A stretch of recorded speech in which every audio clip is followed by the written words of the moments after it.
This podcast is a member of the Voices of Wrestling Podcasting Network. Visit voicesofwrestling.com to hear the rest of our great podcasts, as well as show reviews, columns, opinions, and updates across the world of wrestling.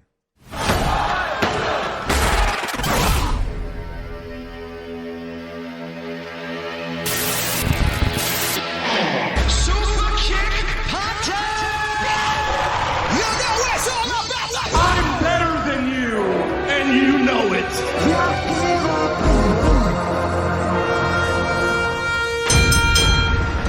A storm is coming. Oh my God, is that Private Party? The revolution is televised. The rebels! Settle! Doctor, I'll see you now. Join the Dark Order.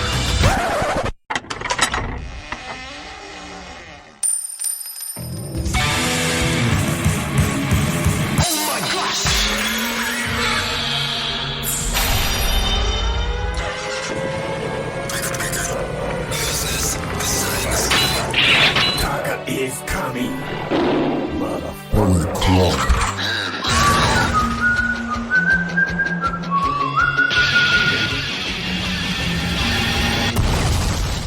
You're listening to Music of the Mat on the Voices of Wrestling Podcast Network. Hello, and welcome to Music of the Mat, the podcast devoted exclusively to the music of pro wrestling. It's all part of the Voices of Wrestling Podcast Network. I'm your host, Andrew Rich. This is episode 138, and this is not going to be, a full, proper episode this week. More of a triple S episode. Short, simple, and solo. Much like my love life, folks. But anyway, I'm going to give you guys a little recap of my trip this past weekend to Chicago for the big Forbidden Door pay-per-view, the first co-branded AEW New Japan show, and I did one of these when I went to All Out last year, so this will be more the same. The big difference, though, is that unlike the All Out recap, I am not dead-ass tired. I got some sleep, I got some shut-eye, and I am fully rested for this recap here, so that's a big difference right there. But Forbidden Door, when they announced the show, over a month ago, I was determined to go. I said, all right, I want to be there for that show live. I have to go to that. And right away, the conversation in the VOW Slack was like, okay, let's get a suite. Let's pool our resources. Let's get the money together and get a suite for the show and make it a very special night for all of us.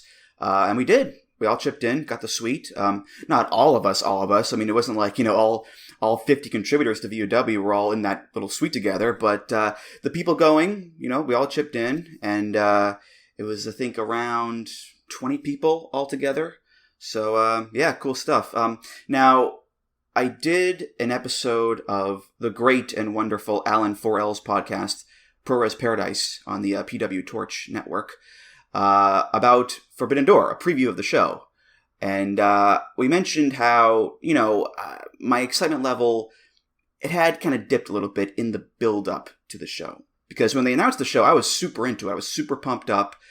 But as time went on, and the build wasn't really all that great, and there weren't a lot of proper dream matches on the card itself, and even worse, the injuries, which took away those dream matches. No Punk, no Bryan, Kenny Omega still out, Ishii taken off the card, Romu taken off the card, no Naito, no Ibushi, no Andrade or Lucha Brothers because of the whole AAA CMLL bullshit. So, yeah, I was disappointed with the card on paper in comparison to the one in my head, and in all of our heads, I think. But as I told Alan on that episode, even though I was disappointed, I was still really looking forward to going. And, once I got in the suite and the show started, I'd have a fun time, and it'd be a fun show. And boy, oh boy, did I underestimate just how much fun it would be and how much of a good time I would have and how good of a show it would be.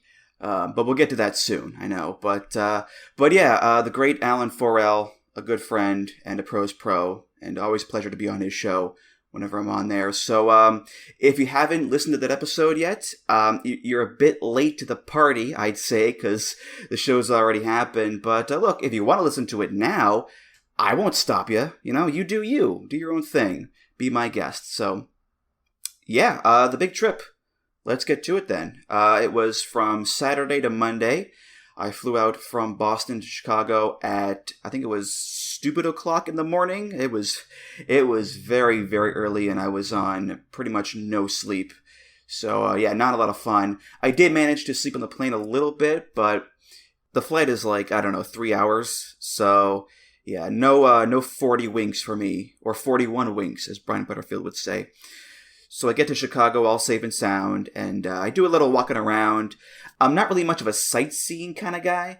That's not really my thing, but I did walk around a little bit because I had some time to kill before the Airbnb check-in. But it was also kind of gray and rainy that day too, so yeah, not much fun to walk around in that. But I checked into my Airbnb, and I pretty much just relaxed for the rest of the day. Again, the weather was so blah, and I was so tired that I just kind of chilled out in the Airbnb for the rest of that Saturday, outside of dinner, of course. But yeah, that was Saturday. That's pretty much the entire day for me. So yeah.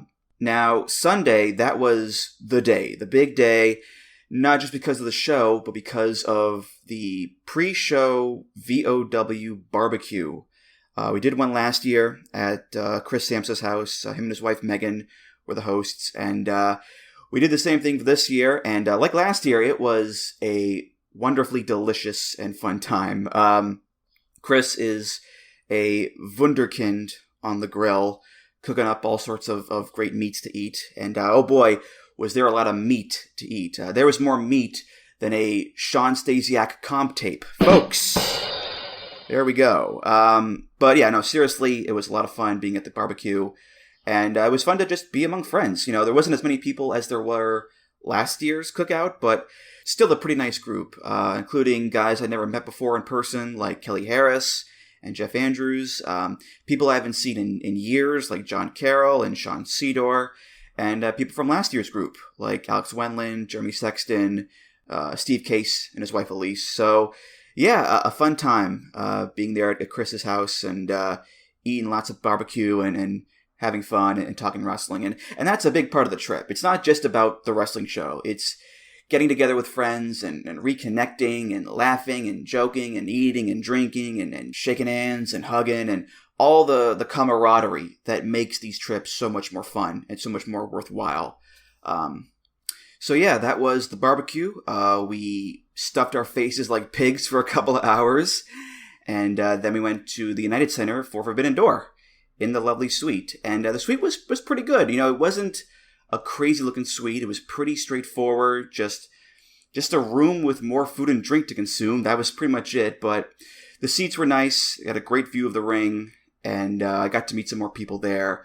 Damon from Super J Cast, Sean Flynn, former guest, Adam Berger, VOW contributor. So yeah, I didn't eat a ton in the suite because I was still pretty full from the barbecue, but I had a couple things, and overall I was just kind of excited about the show and being there live. So yeah, now the show itself, I'm not going to recap, match by match or go through it with a fine-tooth comb or anything. It's more of a big picture thoughts kind of deal here. And I said this about All Out when I went there last year. I said that All Out was not only the best show I've been to live in my life, but also the best AEW show to date.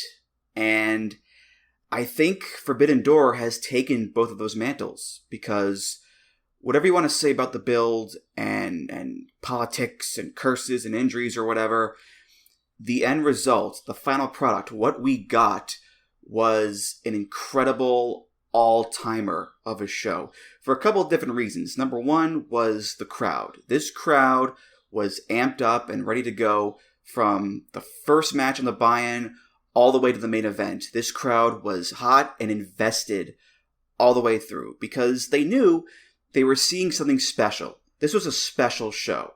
Where else are you going to see Sting jump off the entrance rig like Batman and then become best friends with Shingo Takagi. You know, where else are you going to see Katsuyori Shibata save Orange Cassidy from a beatdown and then wear the sunglasses to rapturous applause and cheers? You know, it's like, yeah, this was a really special occasion because, yeah, we're seeing a lot of New Japan guys who we haven't seen live in a very long time, if ever, and they're interacting with AEW wrestlers who they don't normally interact with. That's the whole hook and appeal of the show. It's these two different sets of guys coming together. And yeah, was it the dream card we all wanted? Maybe not, but that crowd still treated this show like it was a major, major deal.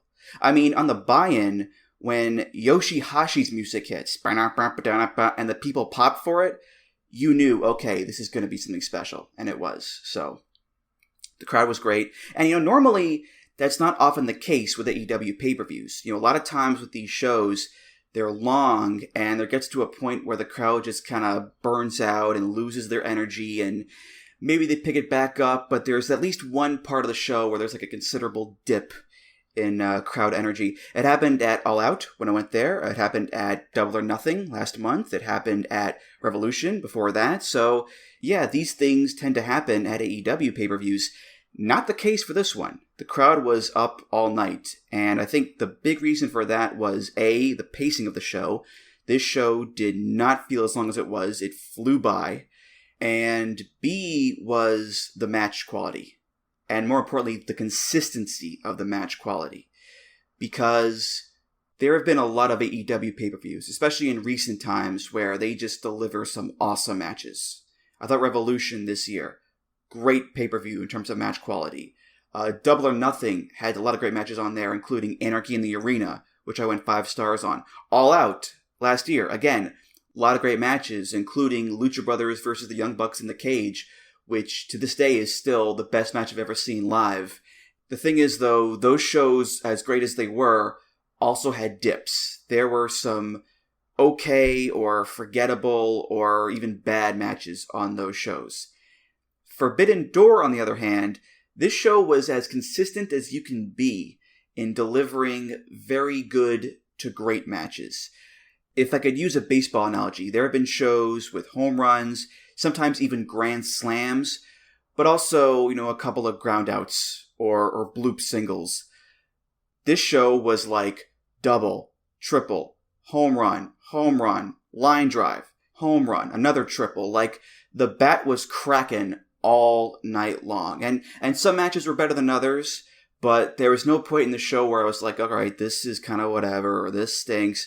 No, this show was great from the buy-in, where you had like Despian Kanemaru versus Keith and Swerve in a great little tag match, to the opener of the main show with the 6-man between Jericho, Sammy, and Suzuki versus Kingston, Yuta, and Shota, all the way up to the main event with Mox Tanahashi and everything in between, including what I thought was the match of the night between Will Ospreay and Orange Cassidy. That match, it didn't reach the zenith of Young Bucks Lucha Brothers, but it's up there. I mean, going in, I knew it was going to be a banger, but boy, did that match deliver, and then some. Just seeing the interplay between Ospreay and Orange and their different characters, and the sequences, the near falls towards the end, the crowd going crazy. Just an incredible match. And of course, the post-match stuff with Shibata was the icing on the cake, really. I mean, I will freely admit I jumped up and down like a child when his music hit and he came out, because I was that excited for him. Same for when Pac won the All-Atlantic title. I did jump up and down then too, because I love Pac so much. But yeah, every match on this show delivered in some way or another. You know, whether it was Tony Storm versus Thunder Rosa, that was really good. Zack Sabre Jr. versus Claudio Castagnoli, who, by the way, got easily one of, if not the biggest pop of the night when he came out. That was a crazy reaction live. That was a great match. The main event, Mox Tanahashi, you know, that was a dream match for a lot of people, including myself. It had been built up for a very long time, and it was indeed an awesome main event. You know, I mean, the part I'll never forget is towards the end where Tanahashi completely turned the crowd to his favor against Mox. That was a sight to behold. But yeah, I mean, even the 4-ways, those were a lot of fun. And I wasn't looking forward to seeing 2 4-ways in the same show. let alone one for the world title, but still good action. I really enjoyed seeing a guy like Clark Connors get the fans behind him in his match, and of course seeing Okada get the megastar pop and treatment in his match. That was fun to see, and again, a great crowd like this will elevate anything, and they did that for those two four-ways to me. The only letdown, the only little slip up, I think, was the ending of that world title four-way, where Okada went for the Rainmaker on Cole. Cole kind of collapsed a bit. Jay came in with the Blade Runner on Okada and just kind of pinned Cole on nothing, which was weird to see live and a bit deflating, but we found out quickly afterwards that Cole was injured, so they had to, improvise, but also get out of there quickly and not injure Cole further, which is understandable. You don't want the guy to get further injured, especially with the current injury bug going around the locker room in AEW. So that was, again, a letdown, but Mox Tanahashi picked it back up right afterwards. So, they got us back. So, that was Forbidden Door. Again, just an amazing, fun, unforgettable night of wrestling. And I'm not alone in that. This show is getting a lot of praise from everyone. The suite was just buzzing the entire night through. I sat next to Damon during the show, and at one point I look over to him and I'm like, this is a pretty fucking great show, isn't it? And he's like, dude, I think this is the best show I've ever been to.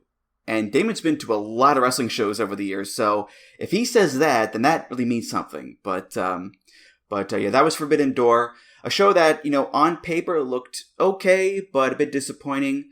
But the actual show itself was A+, 10 out of 10. And think about this. If the show was that great, without Punk, without Bryan, without Omega, without Naito, without a lot of guys, think of how good it will be next year when those guys are around, knock on wood, and they can put on more dream matches for us to enjoy. Think about that.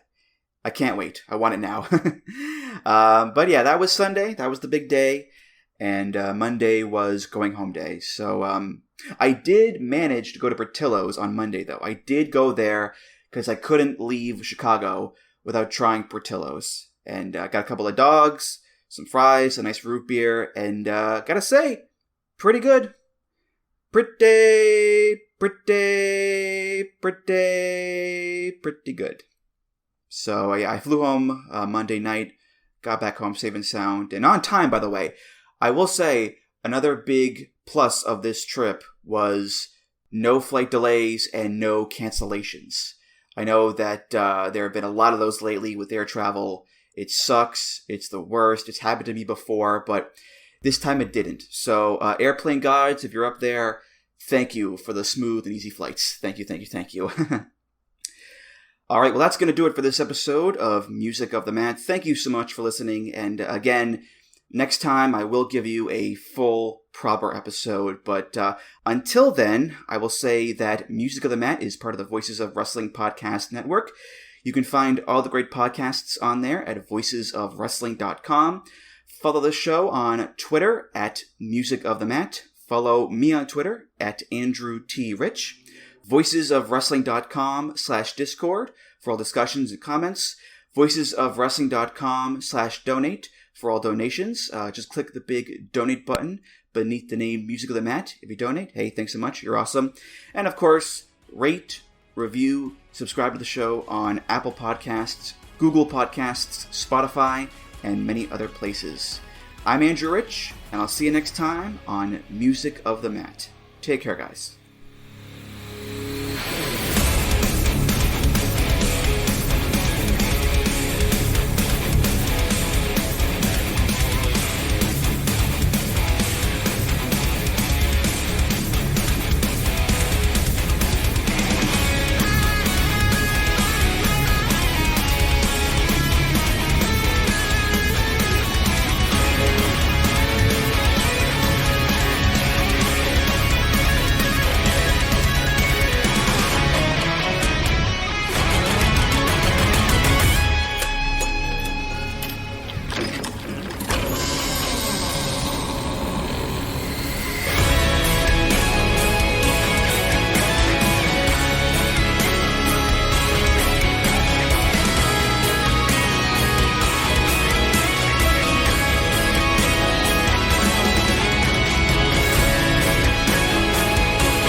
Music of the Mat is intended for entertainment and information purposes only. The songs used throughout this show are property of their respective copyright holders.